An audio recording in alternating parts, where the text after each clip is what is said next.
Yes, we are live now. Hello friends, this is Imanshi and welcome to Let's Learn. सभी को good evening, नमस्कार, राम राम, सत श्री अकाल, अस्सलाम वालेकुम, what you feel connected with. Start करेंगे आज का सेशन। ये आपकी फुल मार्क्स सीरीज है। लास्ट टाइम भी हमने की थी 30 आउट ऑफ 30 आप बिल्कुल हर हालत में ले आएंगे यदि ये पूरी सीरीज आपने फॉलो की, आपको समझ आया, आपने रिवाइज किया, है ना। इसमें जो भी नीडेड क्वेश्चंस हैं, जितने भी, चाहे वो प्रीवियस ईयर हों, चाहे वो नए सवाल हों, जो रिपीट होते हैं, मुश्किल, आसान, मॉडरेट, जिस तरह से पेपर का लेवल रहता है उस तरह के क्वेश्चंस रहेंगे, है ना।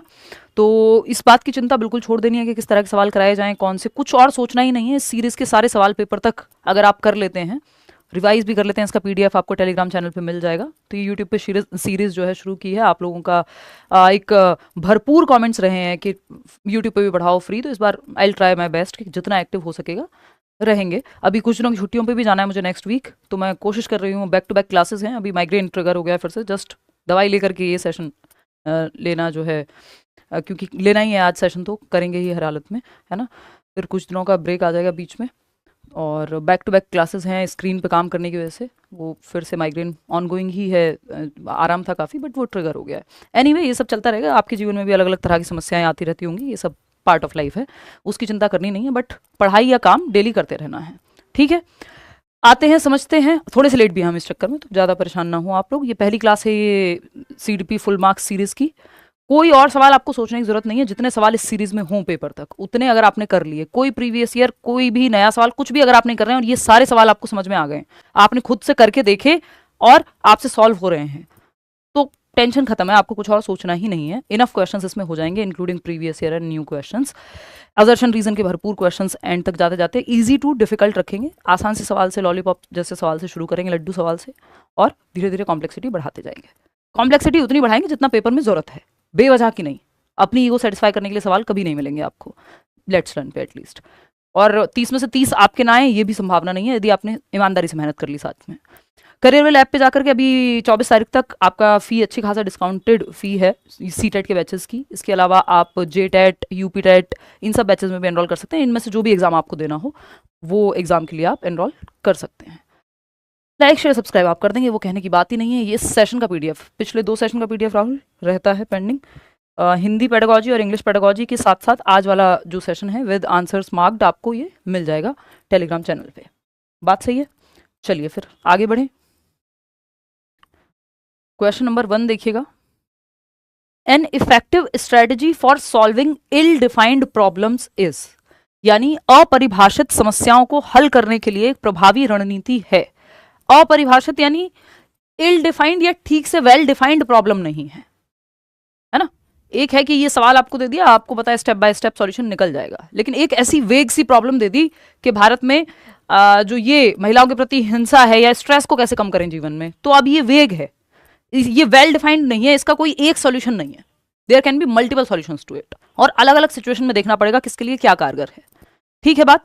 तो effective strategy for solving ill defined problems, problem solving पे एक सवाल आता ही है 100%, सिलेबस में है, पार्ट है, पेपर 1 हो, पेपर 2 हो, है ना। तो फोकसिंग ऑन फंक्शनल फिक्स्डनेस, तो ये प्रॉब्लम सॉल्विंग में आपको पता है कि आप लोग 45% लोग फर्स्ट आंसर कह रहे हैं, जो कि महागलत जवाब है। इल डिफाइंड प्रॉब्लम को सॉल्व करने का इफेक्टिव तरीका, भाई अगर कोई प्रॉब्लम ठीक से डिफाइंड नहीं है या वेग है, लेकिन है तो वो भी प्रॉब्लम ही सॉल्व तो करनी पड़ सकती है कि स्ट्रेस को कैसे कम करें। अब ये इसके कोई वेल डिफाइंड स्टेप्स नहीं है कि यही 5 स्टेप हैं, इसी तरीके से सबका स्ट्रेस कम होगा। किसी का गाने सुन के कम होता है, किसी का एक्सरसाइज करके कम होता है, किसी का कोई और तरीका हो सकता है, किसी से बात करके किसी को अच्छा लग सकता है। There are multiple ways for अलग अलग इंडिविजुअल्स, फॉर एवरी इंडिविजुअल।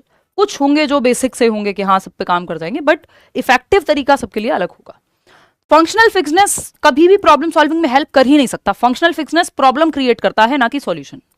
कार्यात्मक स्थिरता, ये हिंड्रेंस, बाधा डालने वाले जब फैक्टर्स पूछे जाए ना आपसे कि बैरियर क्या है प्रॉब्लम सॉल्विंग में, तो आप कहिएगा फंक्शनल फिक्सनेस। कार्यात्मक स्थिरता या फंक्शनल फिक्सनेस क्या है? आप वही घिसे पिटे तरीके अपना रहे हैं जो 1985 में अपनाते थे, वही आज भी चल रहा है। कुछ भी होता है ये कर लो, कुछ भी होता है सर के दर्द की दवाई खा लेते हैं, जस्ट एग्जांपल दे रही हूँ। तो फंक्शनल फिक्सनेस यानी सेम पुराने ढर्रों पे ही आप चल रहे हैं, नए तरीके ढूंढते ही नहीं आप प्रॉब्लम को सॉल्व करने के। और सारी प्रॉब्लम्स एक ही तरीके से सॉल्व नहीं हो सकती हैं, पुराने ही तरीकों से सॉल्व नहीं हो सकती। Modern problems, modern solutions. आपके माता पिता की जनरेशन में गर्लफ्रेंड बॉयफ्रेंड वाली ज्यादा समस्या थी नहीं, डेटिंग की ज्यादा समस्या थी नहीं, आज के समय में अलग है। तो अब वही सॉल्यूशन थोड़ी ना अरेंज मैरिज पहले से चला आ रहा है तो बहुत बढ़िया सॉल्यूशन है, जरूरी नहीं है सबके लिए नहीं होगा। तो फंक्शनल फिक्सनेस है सबके लिए एक तरीका कि अच्छा इसको सुधारना है, किसी व्यक्ति को ये सब चलता ही था पहले, शादी कर दो, ये प्रॉब्लम है शादी कर दो, ये करना है ये कर लो, हर चीज का एक सॉल्यूशन नहीं हो सकता। तो फंक्शनल फिक्सनेस है घिसे पिटे ढर्रे वही जो चले आ रहे थे उन्हीं को ये मानना, ये बैरियर का काम करती है, ये रुकावट बनती है प्रॉब्लम सॉल्विंग में, हेल्प नहीं करती। तो ये तो हट जाएगा ऑप्शन। आपको इफेक्टिव स्ट्रेटजी चाहिए जो प्रॉब्लम वेल डिफाइंड नहीं है बट सॉल्यूशन तो चाहिए आपको। सेकंड है मीन्स एंड एनालिसिस। इस बार 40% लोग सही जवाब दे रहे हैं, मीन्स एंड एनालिसिस ये सही है। एल्गोरिथम प्रॉब्लम सॉल्विंग का एक तरीका है, लेकिन step by step problem solving का तरीका है। जब प्रॉब्लम वेल डिफाइंड हो, एक मैथ्स का सवाल लिखा है तो आपको पता है step by step solution a+b² लगेगा या ये फॉर्मूला लगेगा इसमें, और ये स्टेप बाय स्टेप सॉल्व हो जाएगा। तो ये वेल डिफाइंड प्रॉब्लम्स में काम आता है। एल्गोरिथम इल डिफाइंड या ऐसी रैंडम प्रॉब्लम्स में आप नहीं लगा सकते कलन विधि। ठीक है जी, तो स्टेप बाय स्टेप इसमें यूज होता है और ये वेल डिफाइंड प्रॉब्लम्स के लिए है कि जब आपको पता हो एक सवाल है जिसमें फॉर्मूला लग सकता है ना, कि आपकी दवा जो है, आपको बुखार का टेस्ट कराया पता चला मलेरिया है, फिर जो है नेक्स्ट स्टेप दवाई लिख दी मलेरिया की। तो ये वेल डिफाइंड प्रॉब्लम जिसका पता हो आपको उस पर ही लागू होगा। किसी भी तरह का सर दर्द है तो आप सेम सॉल्यूशन अपना रहे हैं वो प्रॉब्लमेटिक हो जाएगा। लर्निंग बाय रोट लर्निंग से मैकेनिकल हो जाती हैं चीजें कि आपने रट्टा लगा लिया है, तो ये प्रॉब्लम सॉल्विंग का बहुत अच्छा कोई तरीका माना नहीं जाता। रट के आपने बस रट लिया है, तो रट कर सीखने को हम वैसे भी अवॉइड करते हैं। तो एक ही ऑप्शन बचता है मीन्स एंड एनालिसिस, साधन अंत विश्लेषण। मीन्स एंड एनालिसिस की खास बात यह है, मीन्स मतलब साधन है ना, वेज जो भी आपके सामने है एट प्रेजेंट उससे आप एंड तक पहुंचते हैं, यानी गोल तक पहुंचते हैं। एंड से मतलब है यहां गोल का। मीन्स है तरीके, जो भी इस प्रॉब्लम सामने है उसमें आप क्या कर सकते हैं ये देखते हैं आप, है ना, कि भाई ये पेन नहीं चल रहा, चलो दूसरा पेन उठा करके ले आते हैं, एक मार्कर ले आते हैं, जो भी घर में मौजूद होगा उससे समाधान निकाल लेंगे। ठीक है, मीन्स एंड एनालिसिस बहुत ही हेल्पफुल तरीका है और वेल डिफाइंड इल डिफाइंड प्रॉब्लम्स पे भी ये काम करता है। इसको ऐसे समझ सकते हो कि एक रैंडम प्रॉब्लम आ गई आपके सामने कि आपको बुक शेल्फ तक आपकी हाइट नहीं पहुंचती और आपको एक किताब चाहिए जो आपकी हाइट से ऊपर रखी है, या आपको सीलिंग साफ करनी है, दिवाली की सफाई, तो आपको पता है कि यार पंखे तक पहुंच नहीं सकते हो, सीढ़ी नहीं है घर में, फिर आप क्या करोगे, एक स्टूल या जो भी एक प्लेटफॉर्म है वो ढूंढ करके लाओगे कहीं से, या कुर्सी ले आओगे एक, और उस पर चढ़ने की कोशिश करोगे, वो भी काम नहीं करेगा, एक और छोटा वो लगाओगे इस पे जिसको बिल्कुल पटरा बोलते हैं, वो रखोगे उसके ऊपर, देन आप चढ़ोगे। ठीक है ना, तो कि 2 स्टूल को जोड़ा आपने और फिर आप चढ़े। पेपर 1 पेपर 2 दोनों के लिए है। तो ये मीन्स एंड एनालिसिस है कि जो प्रॉब्लम सामने आ गई उसमें आप देखोगे कि आपके पास क्या मौजूद है, एट प्रेजेंट आप क्या कर सकते हो। अब बच्चे को पहुंचना है इस किताब तक और हाइट उसकी है नहीं कि वो किताब तक डायरेक्ट पहुंच जाए, तो आप क्या करेंगे, पैर ऊपर करेंगे तब ट्राई करेंगे, या फिर आप जाएंगे एक, जैसे ये बच्चा जो है आपका, ये एक प्लेटफॉर्म लेकर के आ गया, एक स्टूल लेके आया और इस स्टूल का यूज करेगा, पहुंच जाएगा किताब तक। तो मीन्स एंड एनालिसिस, साधन क्या है उसके पास ये देख रहा है, वो प्रॉब्लम है किताब तक पहुंचना, साधन क्या है, ये स्टूल रखा, पहुंचा किताब तक, प्रॉब्लम सॉल्व हो गई, आई गेट द बुक, खत्म बात। मीन्स एंड एनालिसिस यानी साधन जो भी उस एट प्रेजेंट इस्तेमाल में आ सकते हैं आपके पास, उस प्रॉब्लम के हिसाब से एट प्रेजेंट जो आपके हाथ में है उसके हिसाब से आप ऑब्जेक्टिव तक, गोल तक या प्रॉब्लम के सॉल्यूशन तक पहुंचते हो। अच्छा इफेक्टिव तरीका माना जाता है। बात सही है या नहीं? तो मीन्स एंड एनालिसिस वहां सही है, एल्गोरिथम लगेगा नहीं क्योंकि वेल डिफाइंड नहीं है प्रॉब्लम, कोई पहले से प्रूवन क्वेश्चन ऐसा सवाल है नहीं। तो ऐसी प्रॉब्लम्स आपके सामने बहुत रोजमर्रा के जीवन में आती हैं और बच्चों को आपको प्रॉब्लम सॉल्वर बनाना है। मीन्स एंड एनालिसिस हुआ, एल्गोरिथम हुआ, ये सब हेल्पफुल प्रक्रियाएं हैं प्रॉब्लम सॉल्विंग के लिए। बात सही है या नहीं? चलिए फिर आगे बढ़ेंगे। अलग से पूछने की जरूरत ही नहीं पड़ेगी आपको, मैंने बता दिया, पेपर 1 पेपर 2 हर तरह के सवाल। यार कल से ये बॉटल भरवा के रखो, एक तो बैक टू बैक क्लासेस होती हैं, 2 बार तो ये भरी जा चुकी है।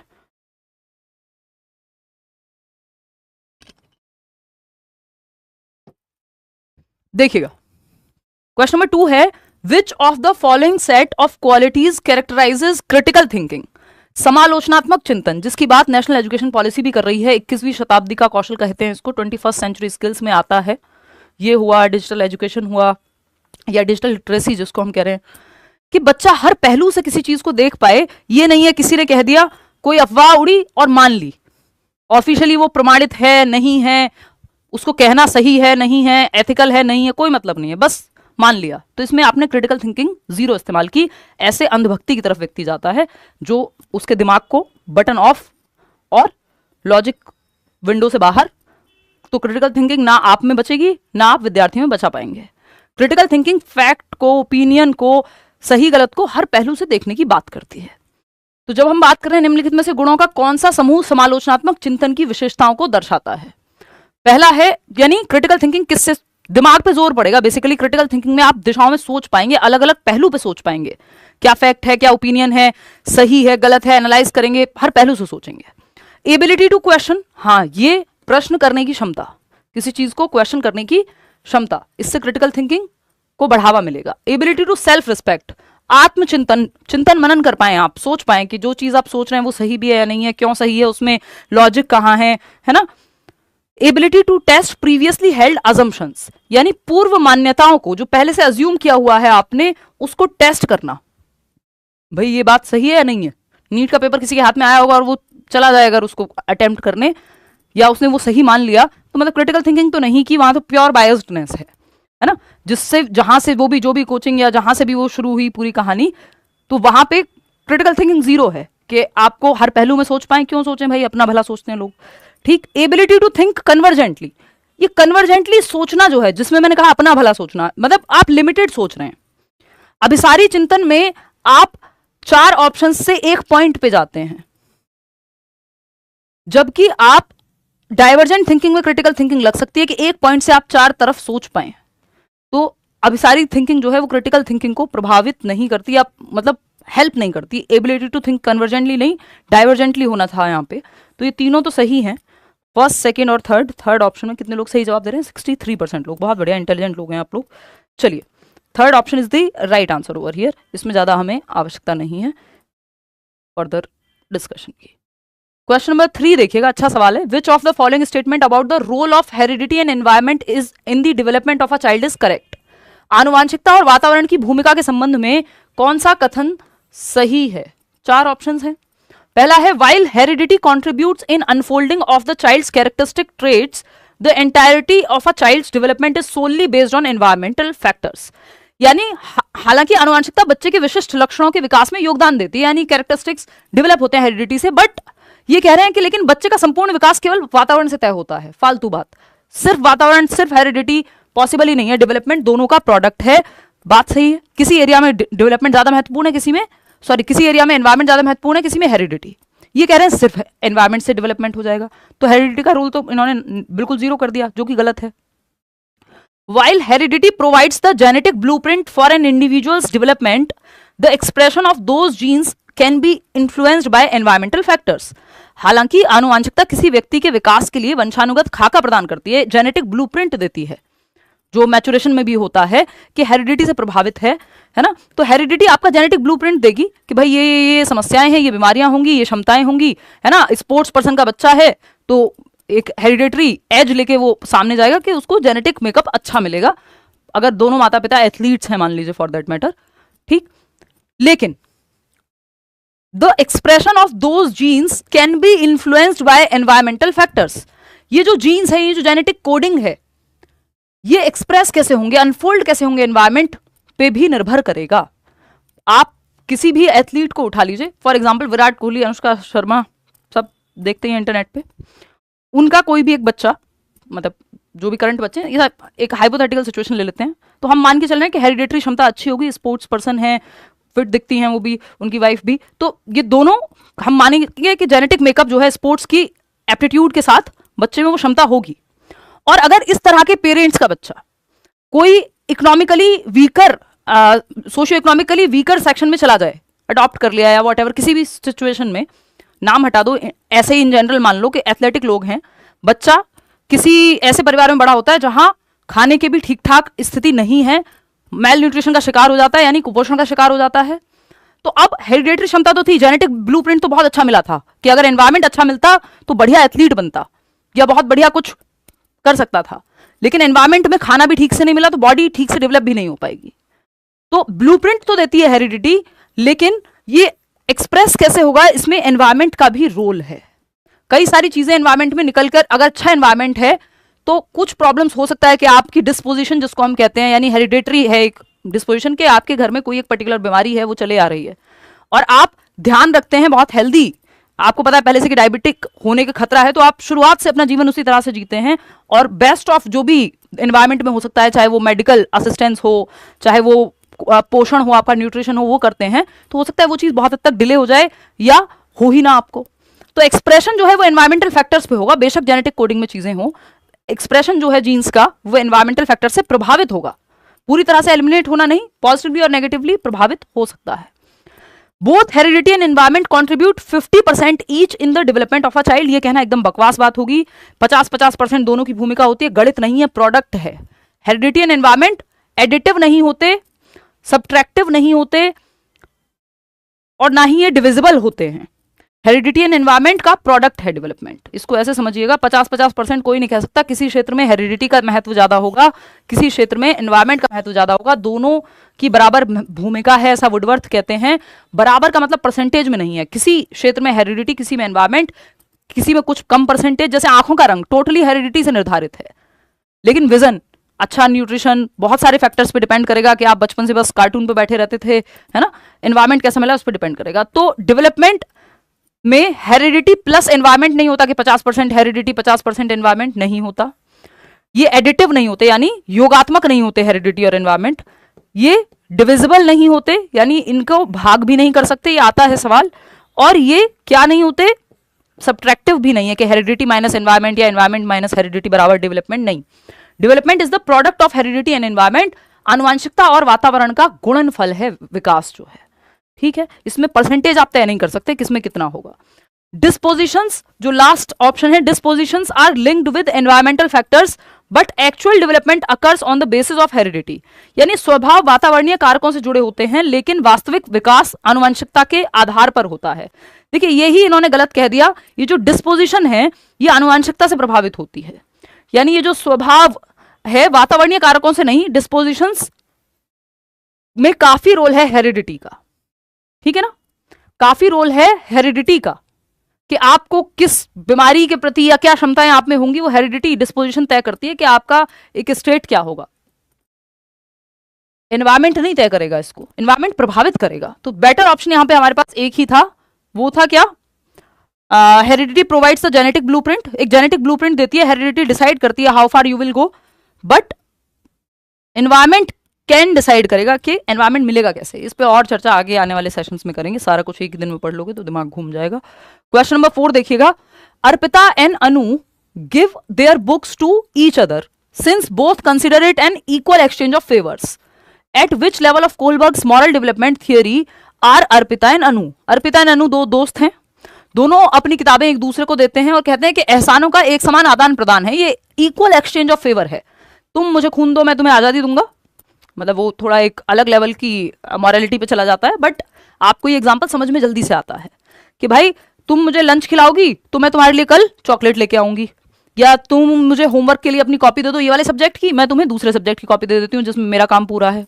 ये इक्वल एक्सचेंज ऑफ फेवर्स है कि भाई उसने मेरे लिए कुछ किया, मैंने उसके लिए कुछ कर दिया, बराबर की बात हो गई, खत्म। तो ये सही और ये सही है क्योंकि इक्वल एक्सचेंज ऑफ फेवर्स है, टिट फॉर टैट, जैसे को तैसा। प्री कन्वेंशनल लेवल है फोर्थ ऑप्शन, जिसको हम कहेंगे पूर्व पारंपरिक स्तर का सेकंड स्टेज, जिसको पहला है पनिशमेंट एंड ओबीडियंस, दूसरा है आपका tit for tat mutual exchange के you scratch my back and I will scratch yours. दो बच्चे आपस में लड़ रहे हैं, इस पे एक सवाल ये आ जाता है तो टीचर आके पूछती है भाई क्या हुआ, क्यों लड़ रहे हो, कि मैम इसने कल मेरा खाना खाया था, आज ही अपनी पेंसिल नहीं दे रहा, मैंने तो इसको रबड़ दी थी कल। ऐसा होता है अक्सर बच्चों में। तो वो मॉरलिटी के किस स्तर पे है, टिट फॉर टैट, जैसे को तैसा, कि मैं घर का सामान तब लेने जाऊंगा या जाऊंगी जब मुझे भी एक चॉकलेट खाने को मिलेगी या 5 रुपए मिलेंगे, मुझे क्या मिलेगा इस काम में। तो वो टिट फॉर टैट मॉरलिटी है ना। हेट्रोनॉमस, अच्छा ये वाला जो सवाल है ये 2 मार्च के पेपर 2 में आया हुआ है, और ऑफिशियल आंसर की में पता नहीं क्या सोच के उन लोगों ने हेट्रोनॉमस लेवल इसको मान लिया है, जिसकी जो ठीक नहीं है ना। तो ऐसा होता है कई बार, वो करेक्शन नहीं हुआ है या किसी ने चैलेंज नहीं किया होगा, या वट एवर मार्च तक आते आते हम लोगों का भी ध्यान नहीं था। तो हेट्रोनॉमस मॉरलिटी और ऑटोनॉमस मॉरलिटी पियाजे की थियरी है, जिसपे बेस्ड है ये पूरी थियरी, तो उसका कुछ बनता नहीं है, तो उसको हम इग्नोर करेंगे क्योंकि इसके लिए इनफ एविडेंसेस हैं अगर चैलेंज भी करना हो तो। फोर्थ के साथ ही यहाँ पे जाना है, ठीक है। अगर हम कोहलबर्ग की, और हेट्रोनॉमस में ये होता है कि दूसरे के अधीन होता है बच्चा, रूल्स फिक्स्ड होते हैं, है ना। ऑटोनॉमस में आप खुद तय करते हैं, लेकिन वो पियाजे की मॉरल डेवलपमेंट की थियरी है, जनरली सीटेट में उतना पूछा नहीं जाता। ये कोहलबर्ग के हिसाब से, क्योंकि इन्होंने यहाँ कोहलबर्ग लिखा हुआ है, पियाजे लिखा होता तो हम कह देते, तो प्री कन्वेंशनल ही बनता है, ठीक है, इसमें कोई भी डाउट नहीं है। ये देखिएगा कोलबर्ग की 6 स्टेजेस हैं, 3 लेवल हैं, हर एक स्टेज पे 2 स्टेजेस होती हैं। पूर्व पारंपरिक यानी pre conventional, obedience and punishment, और ये इंस्ट्रूमेंटल रिलेटिविस्ट ओरिएंटेशन था, टिट फॉर टैट जो सेकंड स्टेज है, जैसे को तैसा, जिसपे हमने बात की है। इसको एक वैसी इमेज से समझते हैं जिससे आप आसानी से समझ पाएं। कन्वेंशनल यानी समाज के हिसाब से सही और गलत तय होता है, good boy nice girl, law and order, फिर 5th और 6th स्टेज है, आगे आने वाले सेशंस में हम डिस्कस करेंगे। आज थोड़ा थोड़ा उतना ही शुरू, आज स्टार्टर्स के लिए उतना ही रखेंगे जितने आप डर ना जाएं कि यार पता नहीं कितना कॉम्प्लेक्स है, क्योंकि जो सिलेबस करके बैठे हैं उनके लिए तो ठीक है, लेकिन जो ताज़ा ताज़ा पढ़ना शुरू किया है तो सब कुछ एक साथ ना आए, धीमे धीमे धीमे धीमे अनफोल्ड करेंगे। देखिएगा एक बार, यहाँ पे लेवल 1 जिसको हम प्री कन्वेंशनल या पूर्व पारंपरिक स्तर कहते हैं, मॉरलिटी कॉन्सिक्वेंसेज पे और पर्सनली मुझे क्या मिलेगा, मेरा क्या फायदा होगा, सेल्फ इंटरेस्ट पे डिपेंडेंट होती है। स्टेज 1 है ओबीडियंस एंड पनिशमेंट ओरिएंटेशन, बच्चा आज्ञा का पालन इसलिए करेगा क्योंकि डांट पड़ेगी या पनिशमेंट मिलेगी, तो जिस चीज से डांट पड़ रही है या पनिशमेंट मिल रही है वो गलत है, इसलिए आज्ञा पालन करता है वो, पहली स्टेज में। दूसरा स्टेज इंस्ट्रूमेंटल रिलेटिविस्ट ओरिएंटेशन, कि भाई मैं तुझे ये साइंस की बुक दे रही हूँ अपनी, तू मुझे इंग्लिश की दे दे, तो ये क्या है, tit for tat, mutual exchange. Pre conventional यानी पूर्व पारंपरिक, पारंपरिक सही और गलत एक्चुअल में यहाँ कुछ नहीं है, इसी के बेसिस पे चल रहा है। लेवल 2 क्या है, कन्वेंशनल, सोसाइटी के हिसाब से सही और गलत तय होगा। स्टेज 3 है good boy nice girl orientation, अच्छा लड़का अच्छी लड़की, तुम्हारे माँ बाप तुम पे गौरवान्वित महसूस करेंगे यदि तुम फर्स्ट आओगे, गुड बॉय मेरा बेटा, मेरा राजा बेटा, मेरा अच्छा बेटा बेटी, वॉटेवर, ये सब यही है थर्ड लेवल पे, क्योंकि बच्चे को तारीफ सुननी है, प्रेज के लिए वो काम करता है। Stage 4 law and order orientation, कि आप नियमों को मानते हैं, समाज में ऑर्डर बना रहे उसके लिए, ये 4th स्टेज है। लेवल 2 है कन्वेंशनल। फिर आपका 3rd लेवल है, इसमें सोशल कॉन्ट्रैक्ट ओरिएंटेशन, के समाज में नियम बने रहें और नियमों को बदला भी जा सकता है यदि जरूरत पड़े, अगर वो बहुत लोगों की भलाई नहीं कर रहे हैं तो आंदोलन करके या वॉटेवर बदला जा सकता है नियमों को, अगर वो फेवर में नहीं है तो। स्टेज 6 है आपका यूनिवर्सल एथिकल प्रिंसिपल, यहाँ आप पूरी दुनिया से लड़ जाएंगे यदि आपके जस्टिस या एथिकल प्रिंसिपल्स के हिसाब से चीजें नहीं हो रही हैं, तो जैसे जो मतलब ये ह्यूमैनिटी के लेवल पे देखने वाली बात है, और यहाँ आपको भीड़ की जरूरत नहीं है, एक इंडिविजुअल भी अगेंस्ट द सिस्टम खड़ा हो सकता है। इस पे और डिटेल में चर्चा नेक्स्ट सेशंस में करेंगे, बट ये एक मोटा मोटा आइडिया मैंने आपको कोलबर्ग की थियरी का दे दिया है। क्वेश्चन नंबर 5 देखिएगा, गिवन बिलो, ये असर्शन रीजन वाला सवाल है, अच्छा सवाल है, क्यूट सा सवाल है। देखो अब आप कहोगे क्यूट कैसे होता है सवाल, अभी बताएंगे। असर्शन क्या है यानी कथन क्या है, when unable to make meaning efficient readers slow down and reread the text clarifying confusion before continuing further, यानी जब when unable to make meaning, यानी आपको पढ़ के कोई चीज समझ नहीं आई, तो जो एफिशिएंट रीडर होगा, जो प्रभावशाली या कुशल पाठक होगा, वो क्या करेगा, दोबारा से पढ़ेगा, थोड़ी स्पीड कम करेगा, दोबारा से उसको क्लैरिफाई करने के लिए, कंफ्यूजन को आगे बढ़ने से पहले वो फिर से रीरीड करेगा कि यार ये वाला पार्ट समझ नहीं आया, फिर से पढ़ते हैं, या वीडियो पीछे करके देखते हैं, समझ नहीं आया, या मेरे को क्वेश्चन मैंने पढ़ा मान लो और कंफ्यूजन हुई कुछ, तो मैं दोबारा पढ़ूंगी उसको क्लैरिफाई करने के लिए। ये कुशल पाठक के गुण हैं कि आप रीरीड कर रहे हो या फिर से समझना चाह रहे हो तो वो फिर से पढ़ते हो, आप वापस जाके स्पीड स्लो डाउन करते हो, थोड़ा धीमे धीमे एक एक शब्द को समझने की कोशिश करते हो। बात तो सही है, इसमें कोई गड़बड़ तो है नहीं। रीजन क्या है इसका, metacognition hinders the process of meaning making, यानी अधिसंज्ञान या परासंज्ञान अर्थ बनाने की प्रोसेस में बाधा बनता है, ये एकदम गलत बात है। यहां पे आपने मेटाकॉग्निटिव एबिलिटीज का यूज किया, आपने रीड किया, रिफ्लेक्ट किया, फिर से देखा कि कहां पे सुधार किया जा सकता है, आपको क्या समझ आया, कहना क्या चाह रहा है रीडर, जो आपका टेक्स्ट राइटर है। ये मेटाकॉग्निशन प्रयोग हो रहा था इसमें, इन्होंने कहा मेटाकॉग्निशन हेल्प नहीं करता, बाधा बनता है मीनिंग मेकिंग में, अर्थ निर्माण में, ये जो एकदम बिल्कुल गलत बात है। मेटाकॉग्निशन हेल्प करता है क्योंकि वो संज्ञान के भी परे जाना है, beyond cognition, thinking about thinking, reasoning about reasoning, awareness about awareness, ठीक है। तो मेटाकॉग्निशन बाधा नहीं बन सकता इन एनी केस। तो ए तो सही है बट आर फॉल्स है। कितने लोग सही जवाब दे रहे हैं, 69%, बहुत फास्ट बढ़िया जवाब दे रहे हैं आप लोग। ए सही है लेकिन आर गलत है। भाई ये तो अच्छी बात है, इसमें मेटाकॉग्निशन का इस्तेमाल किया बच्चे ने, मेटाकॉग्निशन को समझते हैं, इसमें ये कुछ स्टेप्स हैं। 1 मिनट में पानी पीऊंगी फिर हम आगे बढ़ेंगे।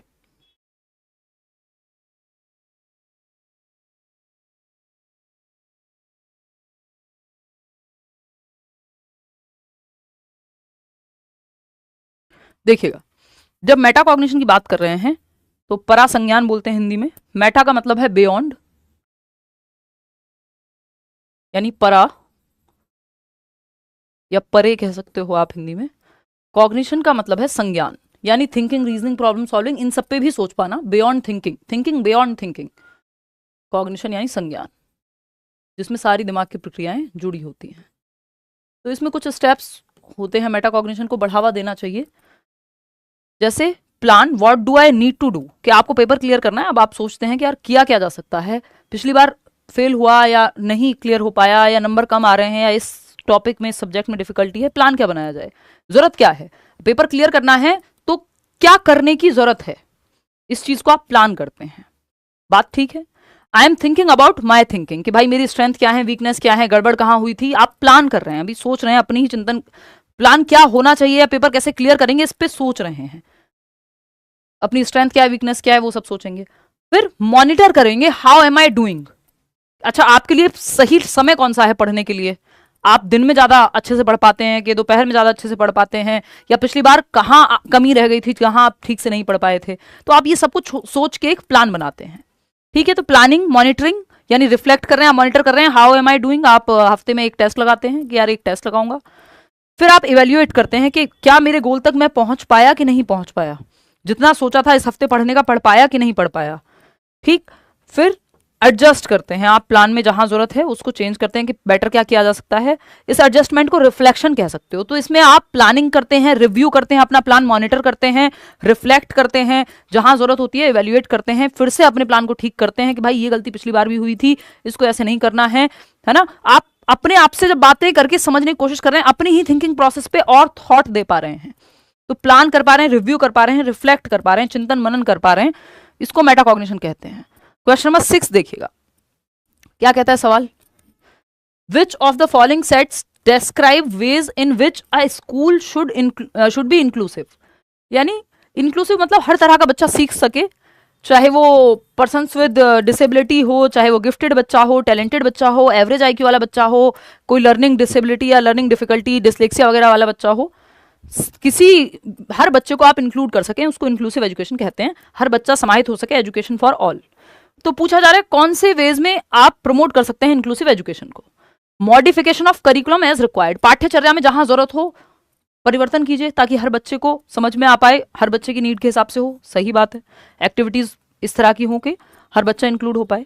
Expecting students to totally adapt to the students culture, schools culture, ये गलत है। बच्चे को नहीं सिस्टम को चेंज करते हैं जब हम इंक्लूसिव एजुकेशन की बात करते हैं। तो इस स्कूल के कल्चर के हिसाब से हर बच्चा चेंज हो जाए, बच्चे को चेंज नहीं करना है, सिस्टम को चेंज करना है। तो ये अपेक्षा रखना कि स्कूल की संस्कृति के हिसाब से सारे बच्चे चेंज हो जाएं, ये बहुत अच्छी बात नहीं है, इंक्लूसिव एजुकेशन के खिलाफ है ये बात। Fostering an ethos of care and respect, यानी स्कूल में ऐसा माहौल हो जहां केयर एंड रिस्पेक्ट, सब एक दूसरे की केयर करें, सम्मान करें, इस तरह का माहौल बन पाए। एक बच्चा जो व्हील चेयर से आता है उससे भी प्यार से बात करते हैं सारे बच्चे, एक एटीट्यूड में परिवर्तन है। एक बच्चा जो मैथ्स में अच्छा करता है वो दूसरे की हेल्प भी कर रहा है, तो एक केयर और रिस्पेक्ट का माहौल हो कि जो डिफरेंसेस हैं हमारे वो बाधा ना बने। नेक्स्ट है अपॉर्चुनिटीज फॉर कोलैबोरेटिव लर्निंग, बच्चे मिल करके एक दूसरे के साथ कोलैब करके सहयोग करके सीख पाएं, ये भी सही है। फर्स्ट, थर्ड और फोर्थ, सेकंड इसमें नेगेटिव है कि बच्चे से एक्सपेक्ट कर रहे हो आप बदलने के लिए, सिस्टम को बदलना है इंक्लूसिव एजुकेशन में, बच्चे को नहीं। फर्स्ट ऑप्शन 54% लोग, फर्स्ट, थर्ड एंड फोर्थ सही है। हाँ, सेकंड जहां पे है वो गलत हो जाएगा, बाकी सभी जगह सेकंड है तो ये अपने आप ही एलिमिनेट हो जाता है। अगर आप बाकी के तीनों भी चेक ना कर पाएं तो आपको पता है सेकंड गलत है, तो गलत जो है उसको बस एलिमिनेट कर दो, जहां जहां सेकंड है तीनों में सेकंड है तो एक ही ऑप्शन बचेगा। एलिमिनेशन मेथड से भी आप इस सवाल को सॉल्व कर सकते थे। चलिए खैर आगे बढ़ते हैं, क्वेश्चन नंबर 7 देखिएगा।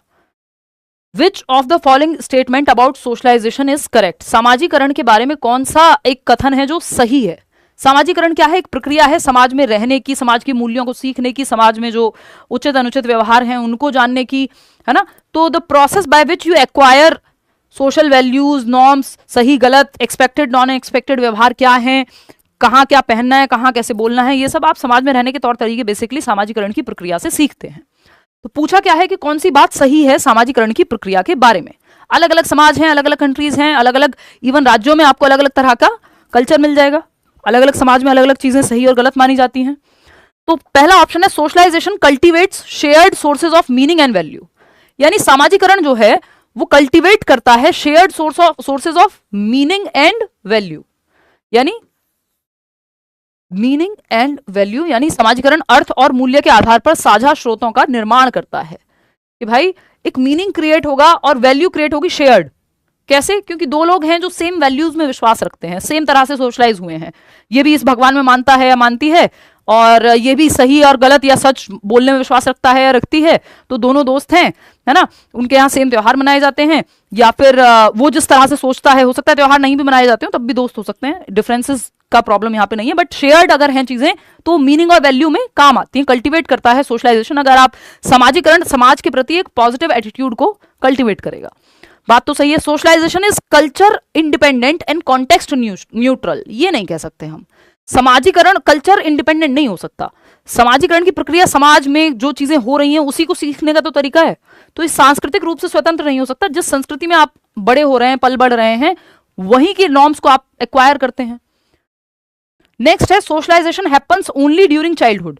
नहीं भाई, ये प्रोसेस चलता है, प्रोसेस कोई भी हो वो चलता रहता है, वो आपका चाइल्डहुड क्या अडल्टहुड में भी चलेगा। Norms and beliefs can not be acquired through socialization process, ये कहना गलत होगा। हम सोशलाइजेशन प्रोसेस के द्वारा बिलीफ्स और नॉर्म्स को ही तो सीखते हैं, कि हम कहते हैं कि बड़ों का सम्मान करो, तो हमारे पूरे कल्चर में, समाज में, भारत में ये चीज सही मानी जाती है कि बुढ़ापे में माँ बाप की सेवा करो, या माँ बाप के साथ रहना हमारे यहाँ एकदम नॉर्मल बात है, आम बात है, या जरूरी बात है, ये कह लो कई जगहों पे, है ना, कि अगर कोई सेपरेट रहना चाहे, क्योंकि बच्चा हमारे यहाँ 70 साल का भी बच्चा ही रहता है अगर उसके माता पिता जीवित हैं, तो बाहर कंट्रीज में या वेस्टर्न कंट्रीज में ये कल्चर नहीं है। उनके यहाँ 18 साल के हुए जाओ अपना खुद से देखो, है ना, या फिर बुढ़ापे में माँ बाप की सेवा करनी है, ये वाला कल्चर वहां नहीं है। तो ये जो नॉर्म्स और बिलीफ्स हैं, या shared meaning and value create होता है जिस समाज में आप रह रहे हैं, ठीक है ना। तो ये हम नहीं कह सकते कि सबके लिए सेम चीज यहां लागू होगी, ये कल्चर फ्री है। जिस कल्चर में आप रह रहे हैं उसी के हिसाब से आपका समाजीकरण, जनरली आप उसी प्रोसेस से गुजरते हैं। तो socialization cultivates shared sources of meaning, यानी सोर्सेज ऑफ मीनिंग क्या है कि मेरे लिए अर्थ कहां से निकलेगा जीवन में, है ना, कि मुझे ये चीज सही लगती है या गलत लगती है, और वैल्यूज वो उसमें अपने आप सही गलत आ ही जाएगा। तो सामाजिकरण की प्रक्रिया साझा करती है, इसके अंदर आप कैसे, आपको सोशलाइज किया गया है बड़े होते हुए, कौन सी कहानियां आपने बागवान दिखाई है सारे माँ बाप ने अपने बच्चों को, तो आपको सोशलाइज किया गया एक तरह से कि माँ बाप का ध्यान रखना है भाई, सिंपल बात है। तो जरूरी नहीं है कि किसी और कल्चर में कोई रह रहा है तो वो भी सेम मूवीज, सेम अखबार, सेम बातें, सेम कहानियां सुन करके बड़ा हो रहा हो, है ना। यहाँ तो हम श्रवण कुमार की कहानियां सुन के बड़े हो रहे हैं, तो वो शेयर्ड मीनिंग और वैल्यू रहेगी, आप भी कहेंगे हाँ सही बोल रहे हो बिल्कुल, ठीक है ना। तो शेयर्ड मीनिंग और वैल्यू रहता है सामाजिकरण की प्रक्रिया में, क्योंकि वो आप कॉमन जिस भी समाज में है वो कॉमनैलिटी रहेगी। नेक्स्ट देखिएगा क्वेश्चन नंबर 8, फटाफट से आप जवाब देंगे। यार ये माइक इतना शोर मचाता है। Role of a teacher in reciprocal teaching is characterized by, पारस्परिक शिक्षण जिसको वाइगोस्की जिसकी बात करते हैं, कि सिर्फ टीचर ही बच्चे से नहीं, बच्चा भी टीचर से सीखता है, मतलब उल्टा भी कह सकते हो आप इसको, कि सिर्फ बच्चे ही टीचर से नहीं सीखते, टीचर भी बच्चों से सीखता है, यानी परस्पर एक दूसरे को सिखाते और सीखते हैं स्टूडेंट्स। इसी को रेसिप्रोकल टीचिंग कहा जाता है। इसमें कुछ स्टेप्स भी शामिल होते हैं कि, लेकिन बच्चे को यहाँ पे हम सेंटर में रखते हैं कि बच्चा मीनिंग मेकिंग करेगा, टीचर गाइड करेगा, ठीक है। is characterized by a shift from being a support and guide towards gradual release of responsibility to the students, यानी एक मार्गदर्शक और शिक्षक की जो भूमिका है, एक मार्गदर्शक की है और समर्थन प्रदान करने वाले व्यक्ति की है। धीरे धीरे ये इससे भी जिम्मेदारी विद्यार्थियों को सौंपने की स्थिति पर जाना, यानी होल रिस्पॉन्सिबिलिटी, बच्चे ज्यादा एक्टिव रहेंगे, धीरे धीरे उस तरफ चली जाएगी। बात तो सही है। Being a मियर recipient of the suggestions given by students, यानी विद्यार्थियों द्वारा दिए गए सुझावों का एकमात्र रेसिपिएंट होना या रिसीवर होना, कि बस जो बच्चे सुझाव दे रहे हैं वो आप रिसीव कर रहे हैं, नहीं, आप गाइड होते हैं, जरूरत पड़ने पे हेल्प भी करते हैं, बच्चे ज्यादा एक्टिव हैं, लेकिन इसका मतलब ये नहीं कि सिर्फ आप रिसीव कर रहे हैं information as a teacher. The position of dominance and sole authority, ये सोल अथॉरिटी और डोमिनेंस की बात तो वाइगोत्स्की करेंगे ही ना, रेसिप्रोकल टीचिंग में ऐसा होता है। म्यूचुअली टीचर बच्चे दोनों एक्टिव हैं, बच्चों को सोल रिस्पॉन्सिबिलिटी या ज्यादा रिस्पॉन्सिबिलिटी दी जाती है कि वो खुद से प्रॉब्लम सॉल्व कर पाए। हिज या टीचर से जरूरत पड़ने पे डाउट्स पूछें, चर्चा करें। हिज और her position of being a passive observer throughout the process, नहीं भाई टीचर भी एक्टिव है यहाँ पे। तो एक ही ऑप्शन बचता है कि एक मार्गदर्शक और समर्थन प्रदान करने की भूमिका से धीरे धीरे जिम्मेदारी हम बच्चों की तरफ सौंपते हैं कि वही चर्चा करें, आपस में वही कंक्लूजन तक पहुंचे, जरूरत पड़ने पे टीचर की हेल्प लें। तो first option is the right answer. इसको ऐसे भी देख सकते हो, रेसिप्रोकल टीचिंग यानी कोलैबोरेटिव लर्निंग का एक उदाहरण है। वाइगोत्स्की इसके बारे में बात करते हैं कि आप मान लीजिए साथ में बैठ करके एक डिस्कशन हो रहा है, किताब पढ़ रहे हैं आप, टीचर साथ में है, वो कहती है we take turns leading our thinking, कि भाई सब एक एक करके अपने विचार बताएंगे कि ये जो टेक्स्ट आपने पढ़ा है या पढ़ रहे हैं हम, इसके बारे में आप क्या सोचते हो, ठीक है। तो आप प्रिडिक्ट करते हो, what do you think will happen next. कोई कहानी पढ़ रहे हो तो उसमें प्रिडिक्शन है कि बताओ आगे क्या होने वाला है, तो अलग अलग बच्चे बताएंगे, ठीक। फिर question, what questions do you have about the text, आप किसी को बीच में कोई सवाल आ रहा है या बाद में सवाल आ रहा है टेक्स्ट के तो वो पूछेगा, है ना, तो क्वेश्चनिंग हो गया। क्लैरिफाई करेंगे, अगर कोई डिफिकल्ट वर्ड है बीच में चैप्टर पढ़ते हुए समझ नहीं आ रहा तो टीचर से हेल्प ले लेंगे क्लैरिफाई करने के लिए कि मैम इसका मतलब यही होता है क्या, है ना। फिर समराइज करेंगे, what are the main ideas in this part, तो हर बच्चों को बोल दिया आपने कि लिख के बताओ, या आपस में बच्चे सॉल्यूशन कर रहे हैं, एक दूसरे की कॉपी भी चेक कर ले रहे हैं, पीयर असेसमेंट जैसा भी हो जा रहा है। तो रेसिप्रोकल टीचिंग में बच्चे एक दूसरे से सीखते हैं, बच्चे आपस में टीचर सीखते हैं, टीचर बच्चों से सीखता है, परस्पर है ये प्रक्रिया, इसमें दोनों एक्टिव हैं और धीरे धीरे रिस्पॉन्सिबिलिटी बच्चों की तरफ शिफ्ट कर दी जाती है कि वो एक्टिवली सोल्यूशन निकालें। तो टीचर का रोल जो है गाइड से, स्ट्रेटेजिस्ट से धीरे धीरे शिफ्ट होता है, जहां बच्चे लीड करते हैं डिस्कशन को। क्वेश्चन नंबर 9 देखिएगा, ये क्या कहता है भाई, an assessment approach aiming to support students learning is characterized by, यानी एक आकलन का तरीका है, जांचने का तरीका है जो बच्चों को सपोर्ट करता है। तो इसकी विशेषता क्या होगी आपको ये देख करके बताना है, फटाफट बताओ फटाफट से।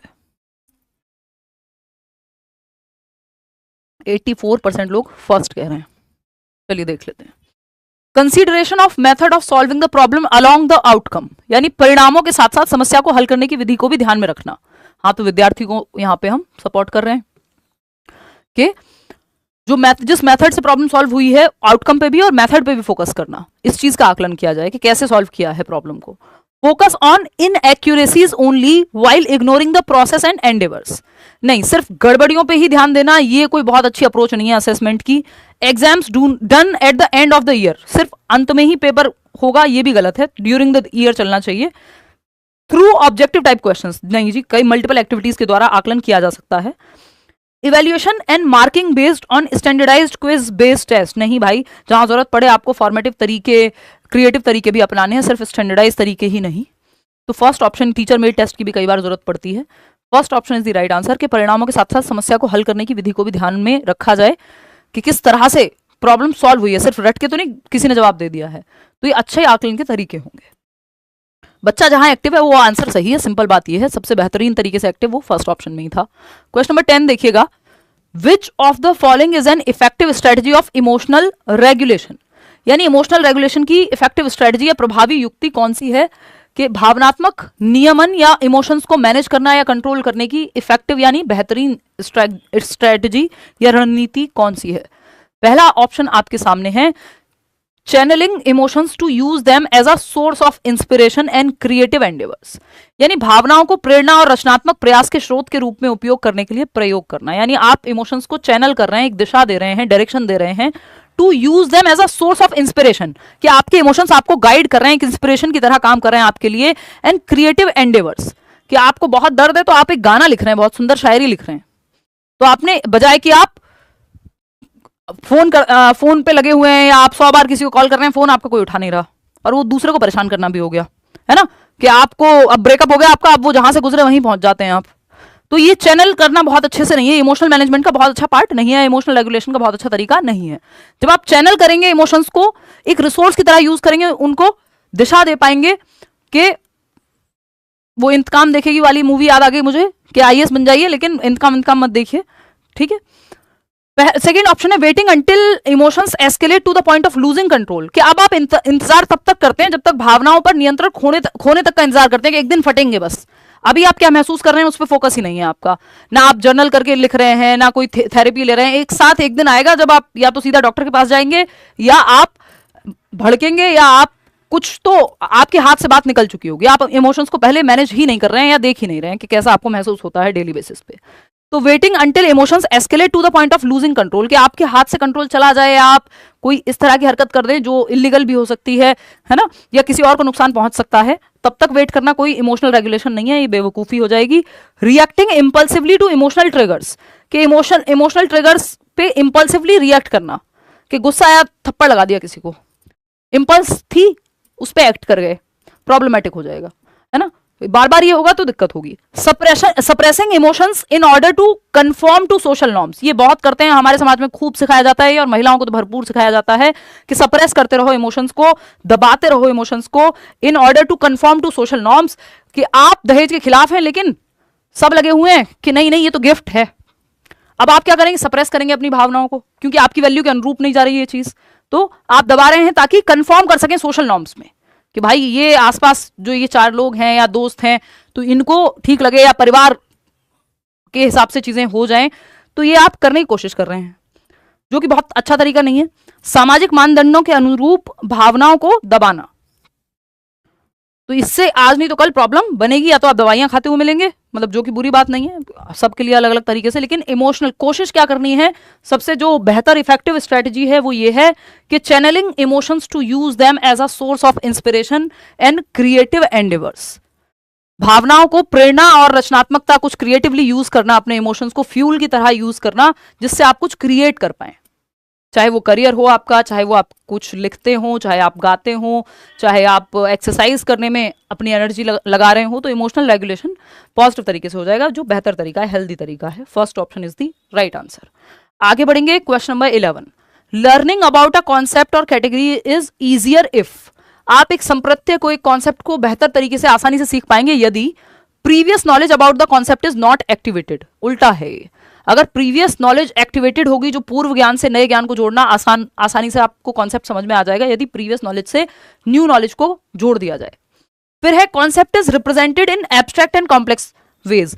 अमूर्त तरीकों से या जटिल तरीकों से कॉन्सेप्ट को प्रेजेंट कर रहे हैं तो ये मुश्किल हो जाएगा कॉन्सेप्ट को समझना। सिंपल तरीके से आपको लॉजिकल या कॉन्क्रीट तरीकों से कॉन्सेप्ट को समझाना है। जैसे आप शुरुआत में बचपन में जब जोड़ घटाना भी सीखते थे तो कि 5 में से 3 गए तो 3 को ऐसे काट देते थे, ये एब्स्ट्रैक्ट नहीं था आपके लिए, ये कॉन्क्रीट था, मूर्त था कि हाँ ये 2 समझ में आ रहे हैं, डायरेक्ट 5 - 3 करने की बजाय। तो कॉम्प्लेक्स नहीं, सिंपल वेज में और कॉन्क्रीट तरीकों से, अमूर्त नहीं मूर्त तरीकों से शुरुआत में।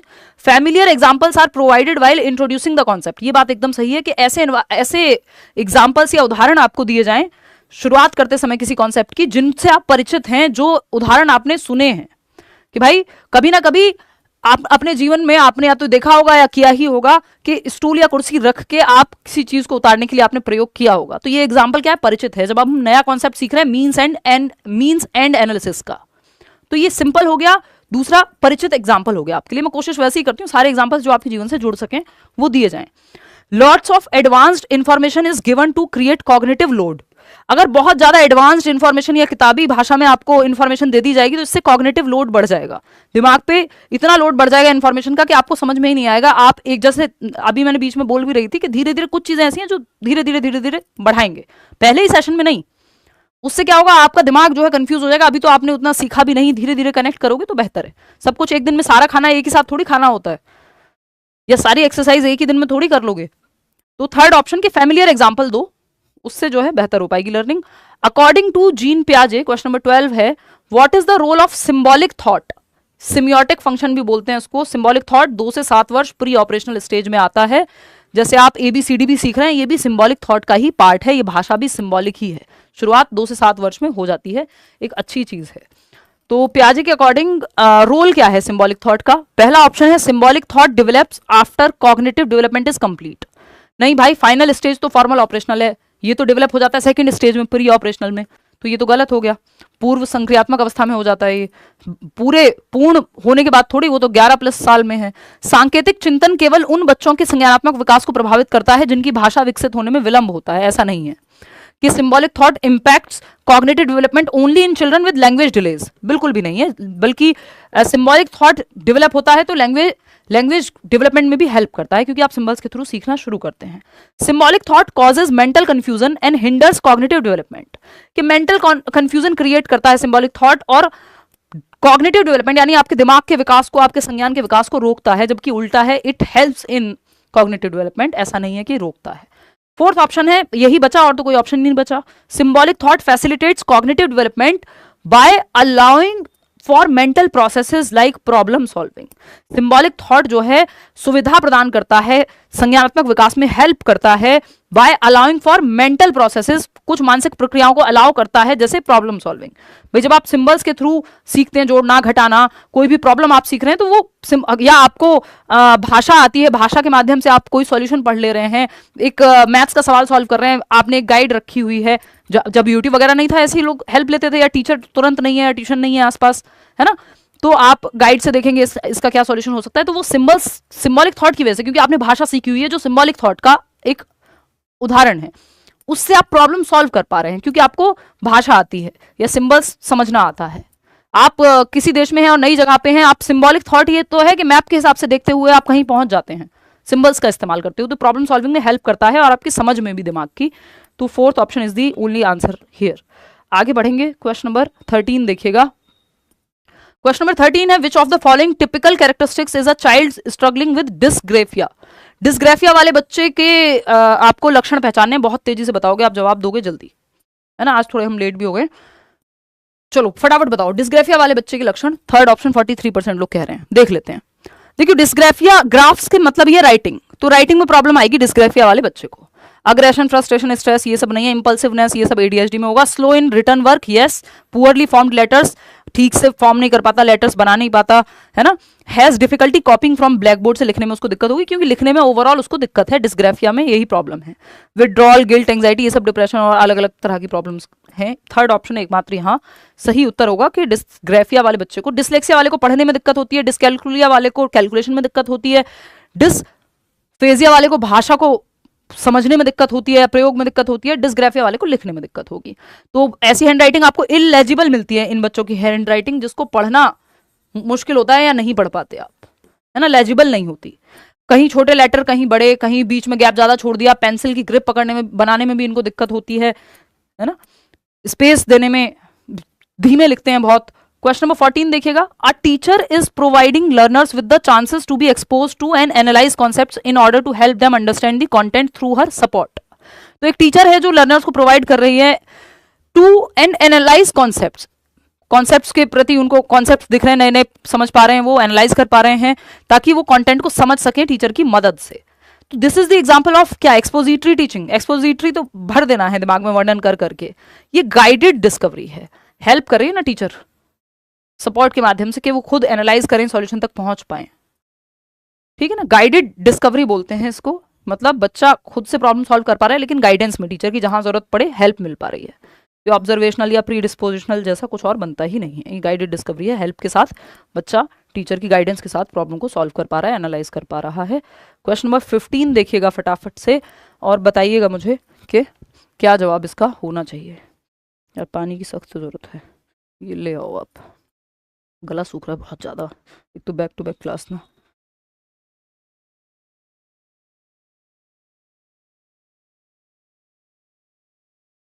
देखिएगा एक्चुअली हेल्थ की उतनी रिकवरी हुई नहीं थी जितना यूटिलाइजेशन है अभी। देखिएगा ये हर टाइम स्क्रीन स्क्रीन स्क्रीन, तैयारी होती है तो स्क्रीन पे पीपीटी बनती है, तो स्क्रीन पे क्लासेस होती हैं, तो स्क्रीन लाइट ये वो। लो थैंक यू। चलो भाई ये तो उबल रहा है, कोई बात नहीं। विच of the following statements is correct about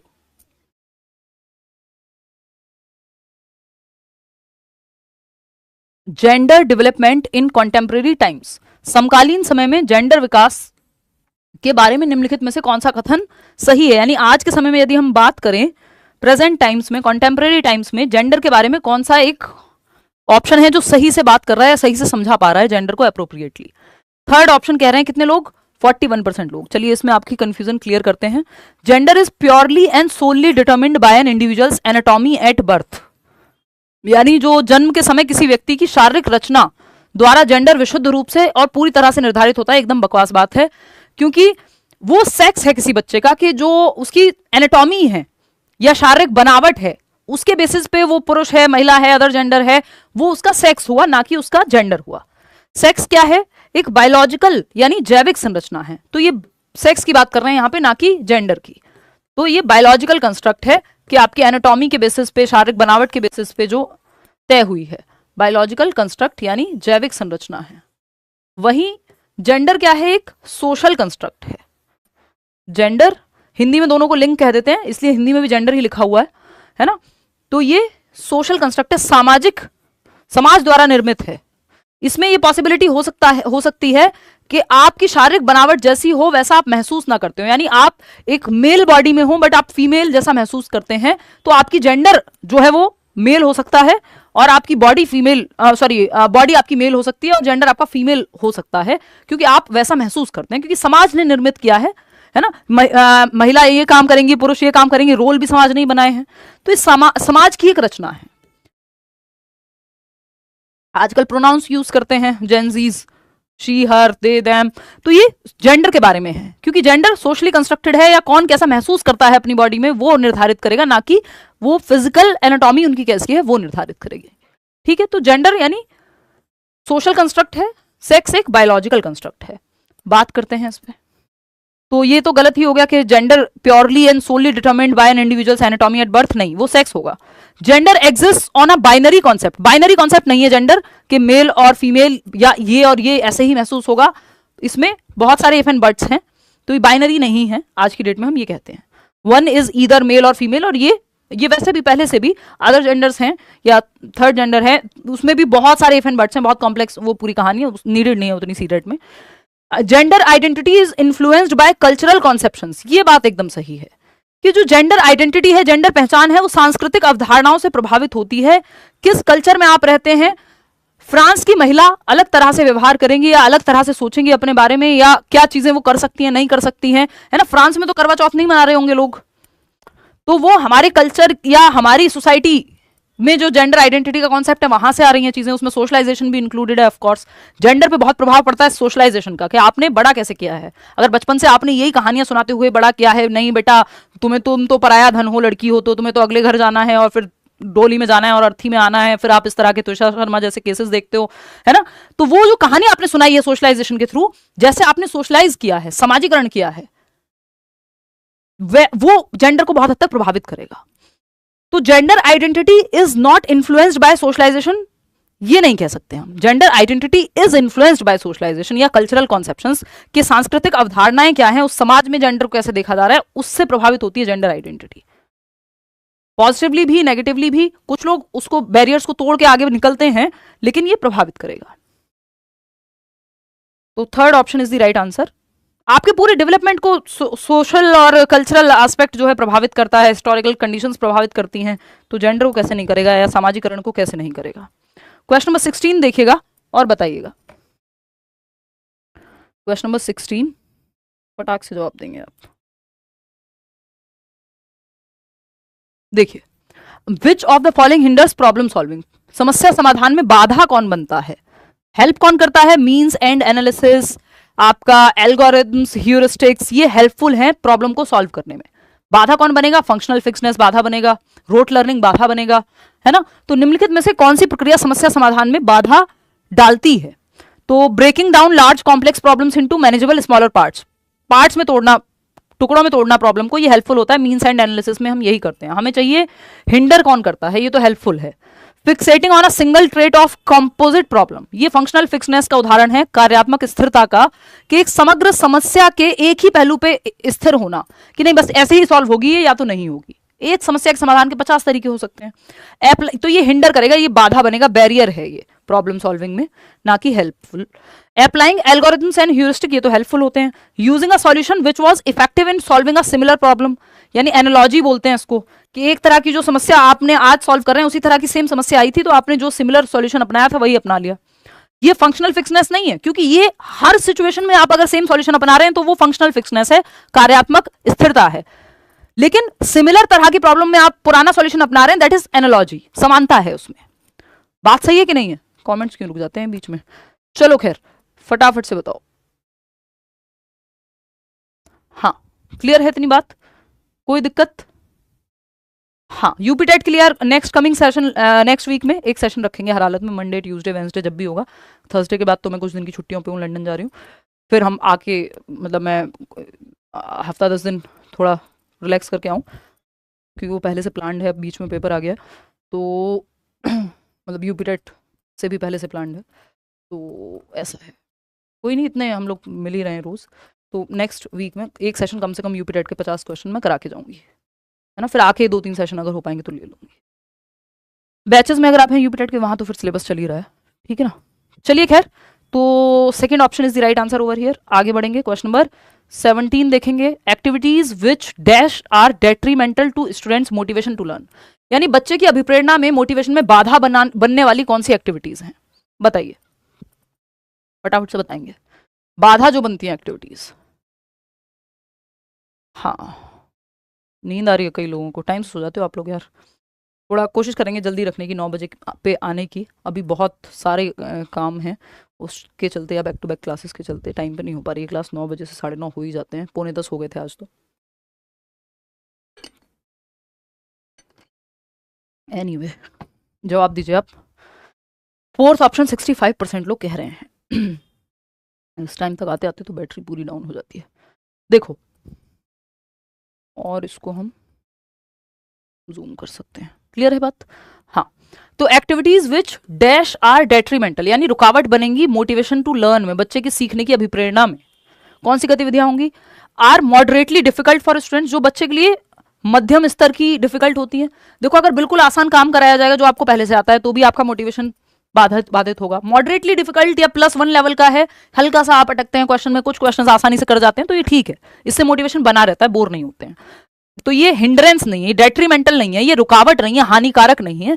बापू तू तो सेहत के लिए हानिकारक है, तो ये सेहत के लिए हानिकारक नहीं है, आपकी मोटिवेशन बनी रहती है। थोड़ा मॉडरेटली डिफिकल्ट काम आप करते हैं, हाईली डिफिकल्ट होगा तो मोटिवेशन के लिए हानिकारक है। फिर आप कहेंगे इतना मुश्किल है भाई, मेरे से तो होगा ही नहीं, छोड़ दो।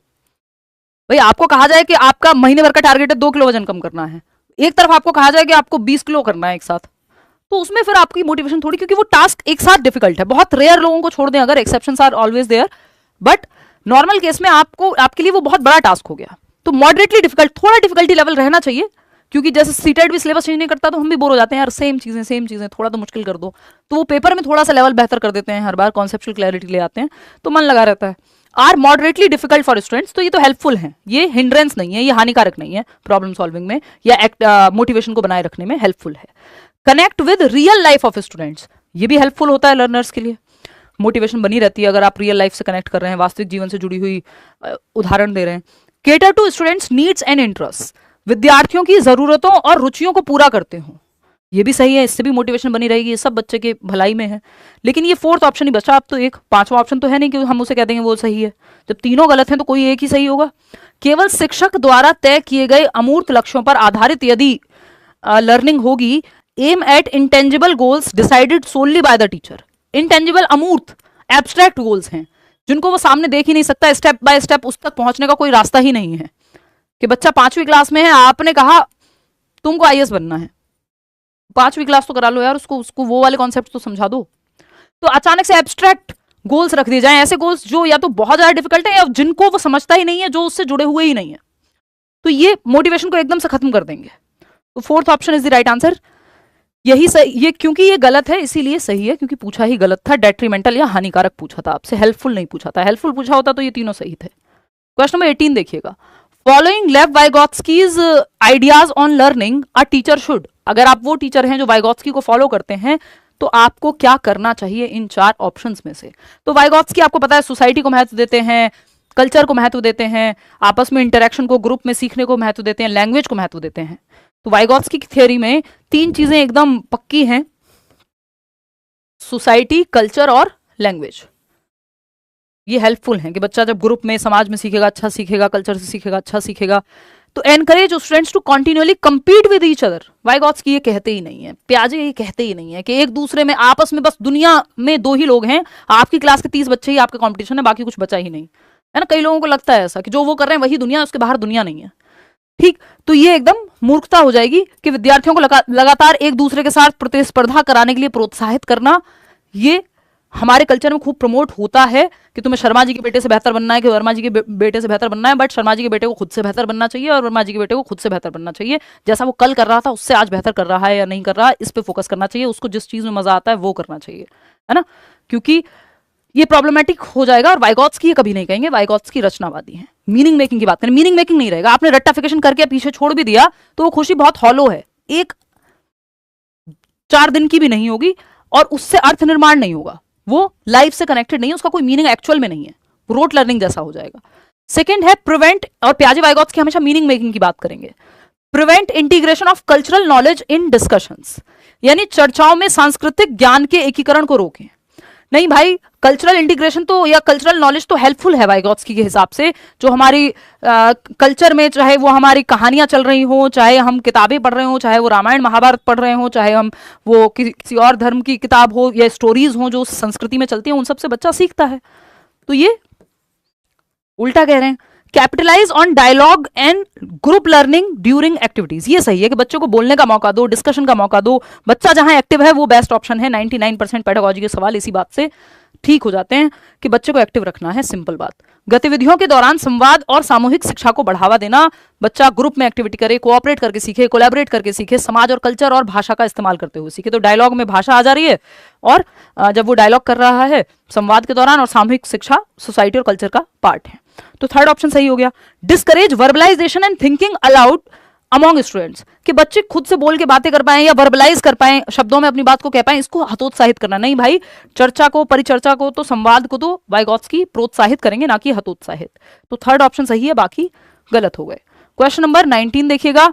जीन पियाजे gave importance to dash in the course of development and learning. पियाजे ने विकास और अधिगम के संबंध में किस चीज को महत्व दिया है, ये पूछा है। एग्जाम सेंट्रिक पेडागोजी को पियाजे वाइगॉत्स्की नहीं मानते, वो मतलब इसको महत्व नहीं देंगे। कंडीशनिंग को बिहेवियरिस्ट या व्यवहारवादी लोग मानते हैं, रचनावादी लोग नहीं। पियाजे रचनावादी, वो कहते हैं बच्चा ज्ञान की रचना स्वयं कर सकता है, लिटिल साइंटिस्ट है, नन्हा वैज्ञानिक है। Childrens maturation and readiness to learn, ये 88% लोग सही जवाब दे रहे हैं इसका। सांस्कृतिक उपकरण, cultural tool, development and learning, इसकी कल्चरल टूल की बात वाइगॉत्स्की करते हैं, पियाजे नहीं, है ना। पियाजे बात करते हैं बच्चे की मैचुरेशन, जो कि बायोलॉजी से संबंधित होती है, क्योंकि ये जेनेटिक एपिस्टेमोलॉजी पे भी इन्होंने काम किया है, यानी पियाजे हेरिडिटी को महत्वपूर्ण मानते हैं। तो childrens maturation and readiness to learn. Readiness to learn का मतलब क्या है यहाँ पे? एनवायरमेंटल रेडीनेस नहीं। आप 3 साल के बच्चे को 10वीं क्लास का सिलेबस नहीं करा सकते, क्योंकि अभी वो उसके लिए रेडी नहीं है। तो मेंटल रेडीनेस, बायोलॉजिकल रेडीनेस, वो सब आ जाएगा। तो पियाजे ने 4 फैक्टर्स दिए हैं जो लर्निंग में काम आते हैं। जैसे मैंने आपको सोसाइटी, कल्चर और लैंग्वेज अभी वाइगॉत्स्की का बताया, वैसे ही ये 4 फैक्टर्स हैं। जो 4 स्टेजेस हैं वो अलग हैं, SPCF, ये फैक्टर्स हैं जिनको पियाजे महत्वपूर्ण मानते हैं अपनी पूरी थियोरी में। मैचुरेशन यानी परिपक्वता, जो रेडीनेस टू लर्न भी जिसको हम कह सकते हैं। हेरिडिटी, बेसिकली जेनेटिक्स महत्वपूर्ण है। बायोलॉजिकली अगर बच्चा मैच्योर नहीं है, आप कैसे सिखा देंगे? पियाजे की थियोरी में 6 महीने के बच्चे को तो नहीं पढ़ा सकती ना, क्योंकि वो अभी मैच्योर नहीं है उस चीज के लिए। आप इसीलिए वो कह रहे हैं जो प्री ऑपरेशनल स्टेज का बच्चा है उसको सिंबल्स के थ्रू सिखाओ 2 से 7 वर्ष में।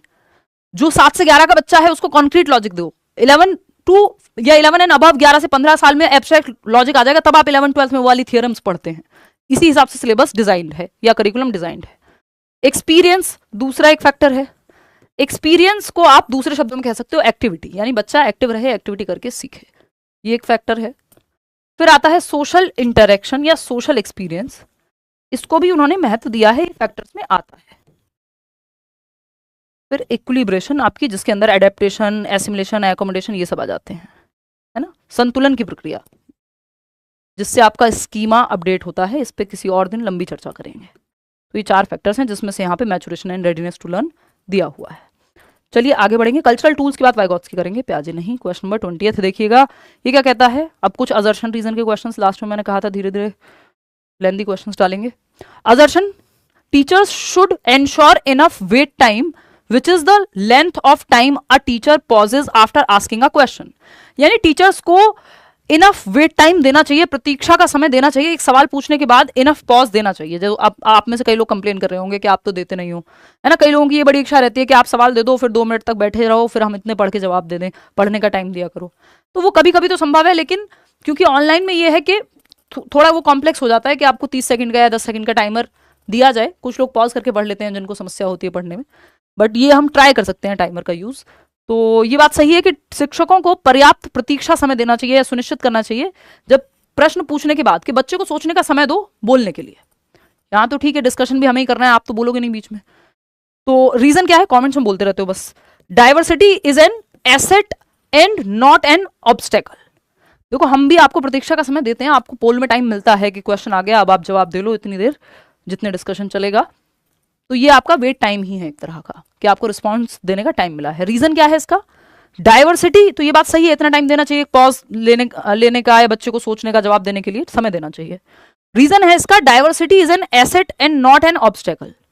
कि विविधता एक बाधा नहीं है, कि बच्चे विविध परिप्रेक्ष्य से आते हैं, अलग अलग भाषाएं बोलने वाले होंगे क्लास में, अलग अलग सोशियो इकोनॉमिक स्टेटस से आएंगे, अलग अलग भाषा बोलने वाले, अलग अलग खाना खाने वाले, अलग अलग तरह के बच्चे होंगे। कोई गिफ्टेड होगा, किसी का आईक्यू बहुत हाई है, किसी को चलने फिरने में समस्या हो सकती है, किसी को डिस्ग्राफिया हो सकता है, किसी को ADHD हो सकता है। हर तरह का बच्चा है, डाइवर्स बच्चा है। विविधता क्या है, एक बाधा नहीं है, एक संसाधन है। डाइवर्सिटी हेल्पफुल है, हम अपनी कंट्री में भी कहते हैं कि यूनिटी इन डाइवर्सिटी है। भारत जो है विविधताओं का देश है, तो विविधताएं समस्या नहीं है, एसेट हैं, धरोहर हैं। बात तो सही है, लेकिन ये बात, ये रीजन इस ए के लिए तो सही नहीं है। यहां तो कुछ और बात चल रही थी कि टीचर को सवाल पूछ के समय देना चाहिए। रीजन कह रहा है डाइवर्सिटी एसेट है, ऑब्स्टेकल नहीं। दो अलग अलग बातें चल रही हैं। ये रीजन ए के लिए सही नहीं है। ए और आर अपने आप में तो सही है, तो A and R R true, but R is not the correct explanation of A. Fourth option, इसमें आप लोग गड़बड़ कर रहे हैं। एक बार दिखाना कितने लोगों ने आंसर किया है फोर्थ ऑप्शन। 36% लोग मात्र सही जवाब दे पा रहे हैं, क्योंकि आपने ना दिमाग में बना लिया है कि असर्शन रीजन का क्वेश्चन है, both A and R true, आंख बंद करके लगा दो।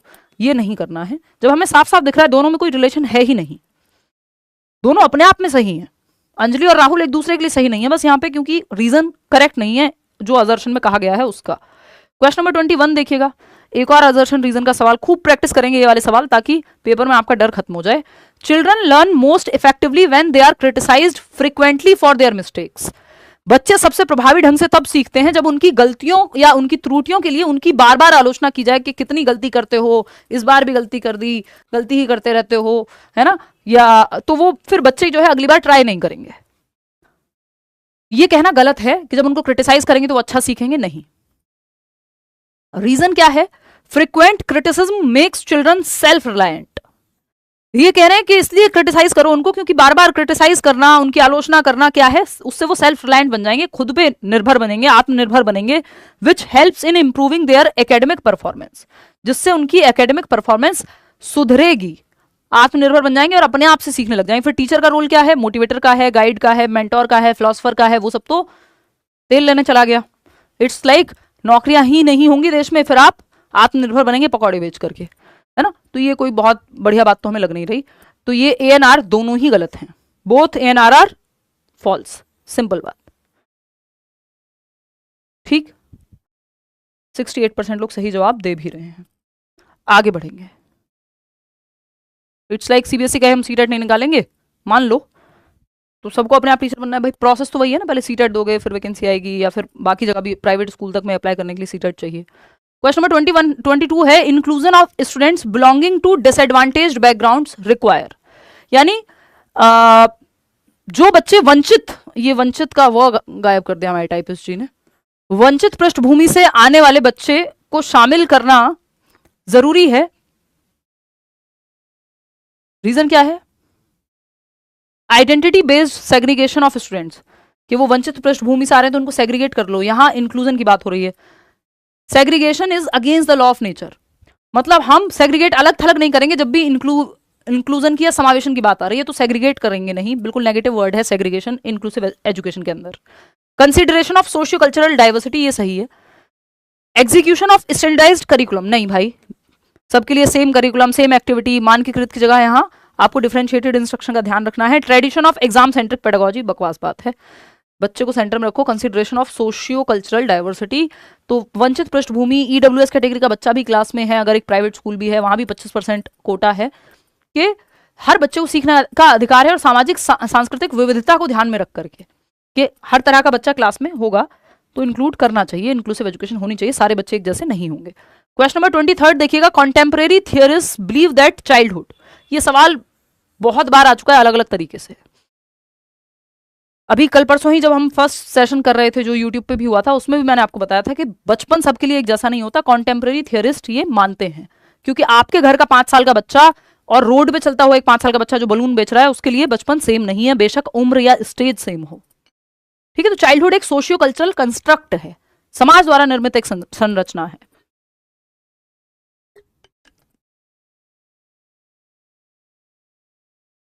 फटाफट से जवाब देंगे, चलिए देखिए। अब इसमें क्या आप लोग जवाब दे रहे हैं, 44% लोग सेकंड ऑप्शन कह रहे हैं कि जो कॉन्टेम्परेरी थियरिस्ट हैं, समकालीन यानी प्रेजेंट टाइम पे कैसे, क्या अवधारणा है चाइल्डहुड की। तो पहला ऑप्शन है a life stage that is awaiting adulthood. नहीं, वैसे भी चाइल्डहुड के बाद अडल्टहुड नहीं आता, अडोलसेंस आता है, और जीवन का एक चरण है जो वयस्कता की प्रतीक्षा कर रहा है। ये बेकार बात है, क्योंकि इसको आप स्टेज के हिसाब से मत देखना, एज वाले हिसाब से मत देखना। जब ये कॉन्सेप्ट ऑफ चाइल्डहुड पूछते हैं तो ये बताना चाह रहे हैं कि सबके लिए सेम नहीं है, वो सोशल कंस्ट्रक्ट है। अ stage associated with divinity, purity and goodness, देवत्व, पवित्रता और अच्छाई से जुड़ी एक अवस्था है। ये वैसा ही है कि खूब बस क्या कहूं, फिर जो है विवाद होगा कुछ बोलूंगी तो ऐसा नहीं है यहाँ पे। मियरली अ ट्रांजिशनल स्टेज ये भी नहीं कह सकते कि सिर्फ एक संक्रमणकालीन चरण है ना, वो एडोलेसेंस और उसके बीच में यूज होता है, ये उस कॉन्टेक्स्ट में पूछा ही नहीं है। वेरिएबल एंड डायनेमिक, ये बात सही है कि डिविनिटी, प्योरिटी, गुडनेस, पवित्रता, अच्छाई, इससे जुड़ी एक अवस्था है। ये थियरिस्ट नहीं कह रहे हैं ऐसा, है ना। वो ईश्वर बनाने की जरूरत नहीं, बच्चे को बच्चा तो बना दो कम से कम आप, ठीक है ना। तो वेरिएबल एंड डायनेमिक, चर और गतिशील है कि बेचारी एक बच्ची है जो वैसे तो साल भर पिटाई होती है घर पे और नवरात्रि में उसको खाना मिलता है ना। तो इट्स लाइक दैट ओनली। तो ये वैसा हो जाएगा अगर हम ये कहेंगे कि प्योरिटी डिविनिटी वाली बात। और ये किसी रिलीजन के बारे में नहीं है, ये हर एक तरह से लागू होता है कि हम डिवाइन मान लें, या अलग अलग रिलीजन में अलग अलग तरह की प्रैक्टिसेस हैं। तो ये वैसा है। या बर्थडे पे छोड़ दो, नवरात्रि भी साइड कर दो, धर्म वाला एग्जाम्पल लेते ही नहीं है। एक बच्ची है जिसको साल भर माँ बाप ठीक से ट्रीट नहीं करते, टाइम पे ना कोई खाने को पूछता है, ना प्यार मिलता है ना केयर है। बर्थडे और मार पिटाई भी होती है, अब्यूज भी हो रहा है। बर्थडे के दिन अच्छी ड्रेसेस मिलती हैं, जो खाना है वो खाने को मिलता है। तो क्या ये डिवाइन और ये वाली बात हो गई? सेंस ही नहीं बनता इस बात का। तो चाइल्डहुड एक ऐसा कॉन्सेप्ट है जो वेरिएबल है, डायनेमिक है, यानी चर है, हर किसी के लिए सेम नहीं है, सबके लिए अलग अलग हो सकता है। सोशियो कल्चरल कॉन्सेप्ट है और गतिशील है, परिवर्तनशील है। एक जगह से दूसरी जगह, एक कंट्री से दूसरी जगह कंट्री अलग अलग तरह से देखा जाता है। Fourth option is the right answer. Question number 24 देखिएगा, गिवन बिलो। अब असर्शन रीजन वाला ही सवाल है, फटाफट से आप जवाब देंगे। अब middle school language arts teacher selects stories and clippings from newspapers and magazines that portray man and women in non traditional roles. यानी एक माध्यमिक विद्यालय भाषा शिक्षक है, एक माध्यमिक विद्यालय की भाषा कला शिक्षक अखबारों और पत्रिकाओं से उन कहानियों या कटिंग्स को लेकर के आती है मैगजीन से, जो पुरुषों और महिलाओं को गैर पारंपरिक भूमिकाओं में चित्रित करते हैं। पुरुषों और महिलाओं के गैर पारंपरिक चित्रण क्या हो गए कि एक लड़की है जो बाइक चलाती है, माउंटेन चढ़ रही है, कर्णम मलेश्वरी, मैरी कॉम, वो फोगाट सिस्टर्स, गीता बबीता, याद कीजिए वो movie Dangal, in real life also. तो ये क्या है? ये नॉन ट्रेडिशनल रोल्स हैं। लड़कियों को हम क्या चाह रहे हैं? वो बिल्कुल टीचर बन जाए या तो डॉक्टर बन जाए, ये स्टीरियोटिपिकल रोल्स हैं। प्रोफेशन में प्रॉब्लम नहीं है, टीचर बनने में प्रॉब्लम नहीं है, बट आपने एक जेंडर से ही जोड़ दिया उसको। भाई टीचर तो फिर लड़के भी बन जाए, क्या बुरी बात है? तो ये टीचर और जो डॉक्टर, ये क्या ट्रेडिशनल रोल्स के जैसा हमने बना दिया है। लड़की है तो घर का काम करे, लड़का है तो बाहर कमाने जाए। तो ये नॉन ट्रेडिशनल नहीं है, ये ट्रेडिशनल स्टीरियोटाइप्ड रोल है जो चला आ रहा है। लेकिन आप ऐसे एग्जाम्पल लाती हैं एज अ टीचर जिसमें नॉन ट्रेडिशनल, लड़कियां एडवेंचरस रोल में भी हैं, आर्मी में भी हैं, फोर्सेस में भी आपको दिखाई देती हैं। तो ये नॉन ट्रेडिशनल एग्जाम्पल्स हैं जो स्टीरियोटाइप को चैलेंज करेंगे। बात तो सही है। रीजन क्या है? Countering prevalent gender stereotypes by presenting other modes is an effective way to overcome gender bias. जो लोग स्टीरियोटिपिकल सोच रखते हैं उनके सामने इस तरह के एग्जाम्पल्स प्रेजेंट करना क्या है? जेंडर बायस को ओवरकम करने का एक तरीका है। जेंडर बायस क्या है? किसी भी एक जेंडर के प्रति पक्षपाती होना कि लड़के यही काम करेंगे या लड़कियां यही काम करेंगी। इसका उल्टा भी ट्रू हो सकता है, किसी भी जेंडर के प्रति पक्षपाती होना जेंडर बायसनेस है। चाहे लड़कों को ये कहना कि नहीं तुम तो डांस में नहीं जाओगे, अभी वो मूवी आई थी ना धड़क टू ही थी, तो हाँ, तो उसमें जो पिताजी हैं उस एक्टर के या हीरो के, उनको डांस करना पसंद है या फेमिनिन कैरेक्टरिस्टिक्स हैं, तो उनका भरपूर मजाक उड़ाया जाता है। या वो लड़के जो थोड़ी सॉफ्टनेस दिखाते हैं उनको स्टीरियोटाइप किया जाता है। तो ये क्या हो गया? ये बेसिकली जेंडर बायस को कि ट्रेडिशनल रोल्स में ही बंधे रहें, उसके बाहर जाओगे तो बायसनेस, तो इसको चैलेंज करेगी।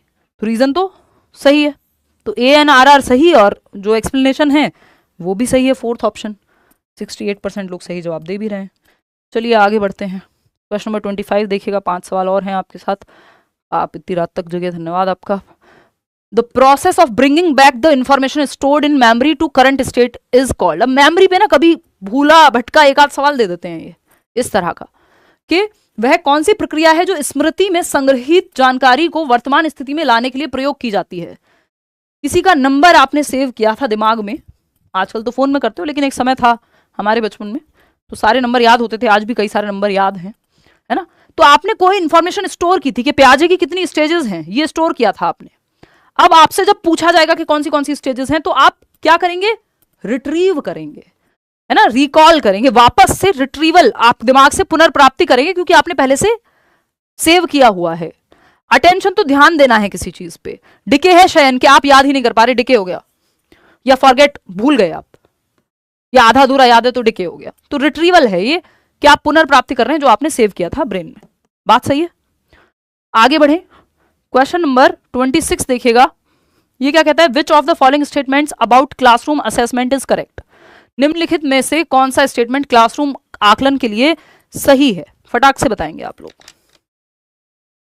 जवाब देंगे फटाफट।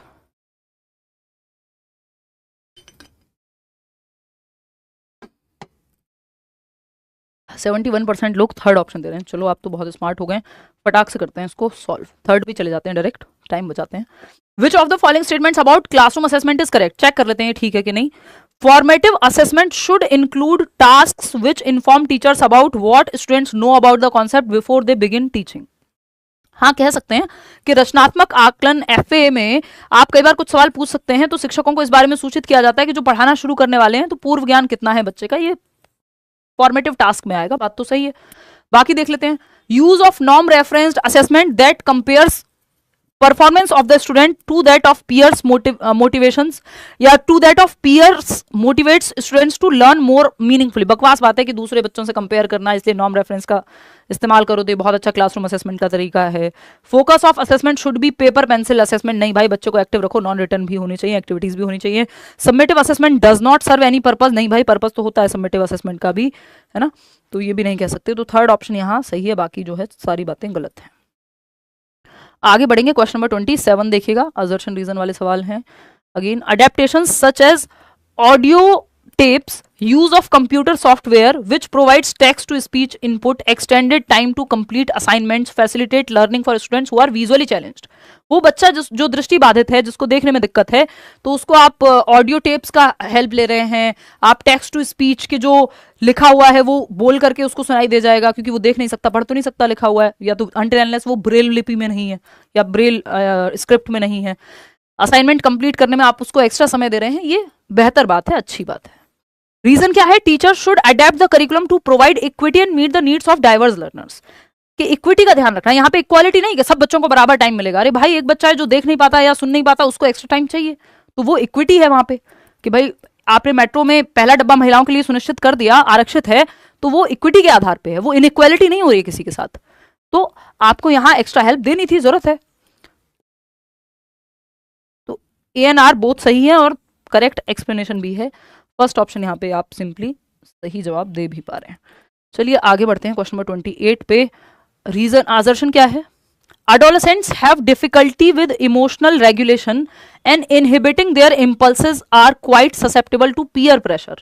जो किशोर या किशोरी हैं, 12 से 18 वर्ष के जो बच्चे हैं, टीनेजर्स हैं, उनको भावनात्मक विनियमन यानी अपने इमोशंस पे कंट्रोल करने में दिक्कत होती है, या उतना आसान नहीं होता उनके लिए, उनके संवेगों को बाधित करने में कठिनाई होती है, कंट्रोल में लाने में अपने इमोशंस को, और वे साथियों के दबाव के प्रति काफी संवेदनशील होते हैं, यानी उनके पीयर प्रेशर, अगर दोस्त उनके मजाक उड़ा रहे हैं, दोस्त जा रहे हैं सब जगह घूमने, या दोस्त को फलानी बाइक मिली है तो उनको भी चाहिए, दोस्त को ये वाले कपड़े मिले हैं, ये वाला फोन मिला है तो उनको भी चाहिए, तो यानी पीयर प्रेशर का बहुत रोल होता है एडोलेसेंट्स में, किशोरावस्था में, टीनेजर्स में, कि मेरे सारे दोस्त ये करते हैं इसलिए मैं भी करता हूँ, ये सब बातें आपको सुनने को मिल जाएंगी। दूसरा, इमोशंस पे कंट्रोल करना मुश्किल है ना, बचपन का प्यार तो वो कंट्रोल नहीं है, एक्सट्रीम है, जो भी है, गुस्सा है तो एक्सट्रीम है, प्यार है तो एक्सट्रीम है ना, क्योंकि इमोशंस बैलेंस में नहीं होते, ये इमोशनल इंस्टेबिलिटी का काल है, स्टेबल नहीं है अभी इमोशंस। बात तो सही है।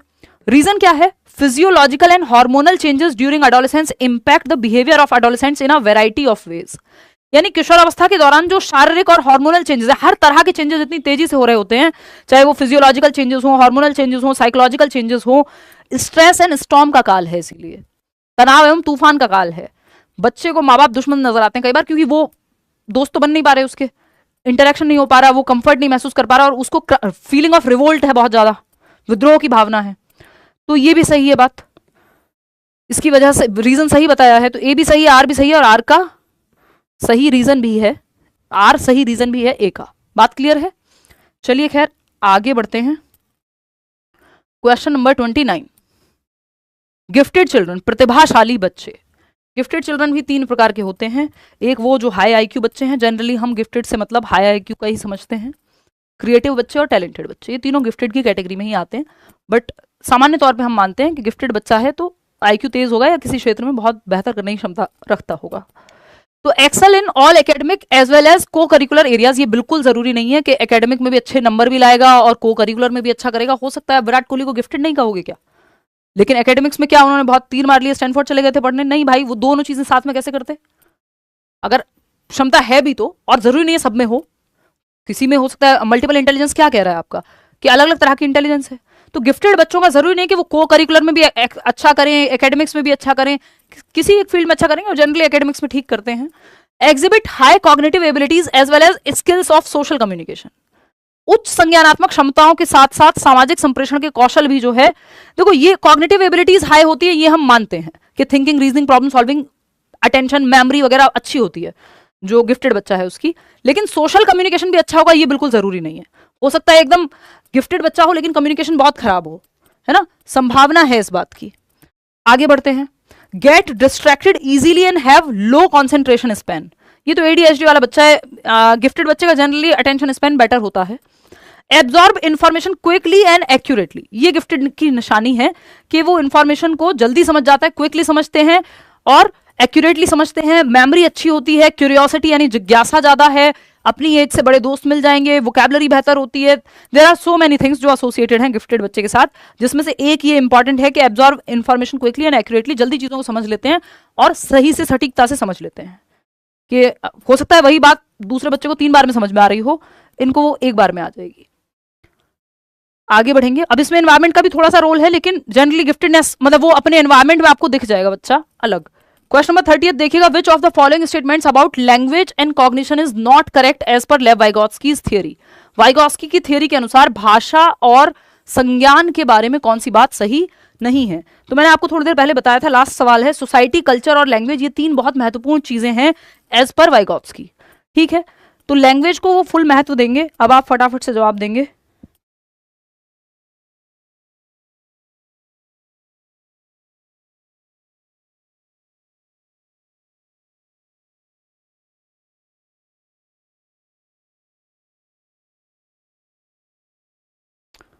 चलो लास्ट सवाल है,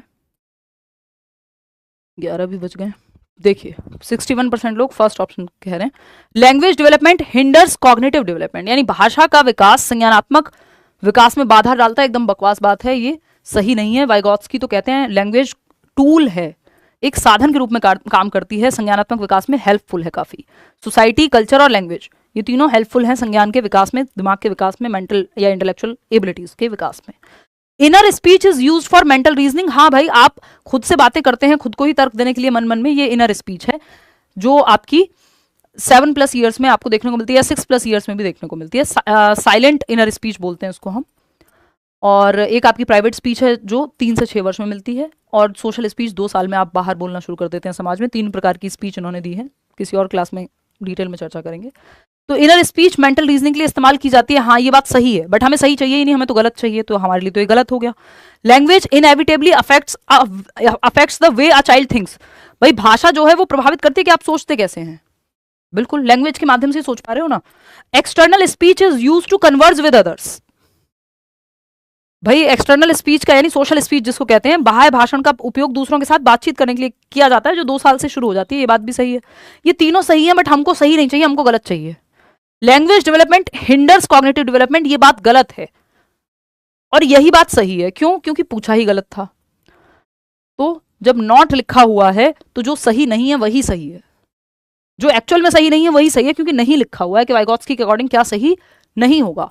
आउट ऑफ 30 क्वेश्चंस आपने कितने क्वेश्चंस ठीक किए ये आप कमेंट सेक्शन में बताएंगे। लाइक शेयर सब्सक्राइब नहीं किया होगा तो आप कर लेंगे। ये पीडीएफ जो है आपको मिल जाएगा टेलीग्राम चैनल पे, आंसर्स मार्क्ड होंगे। ये Telegram channel let's learn squad, कोई और फेक चैनल मत जुड़ जाना, 8-9 लाख लोग जुड़े हुए हैं।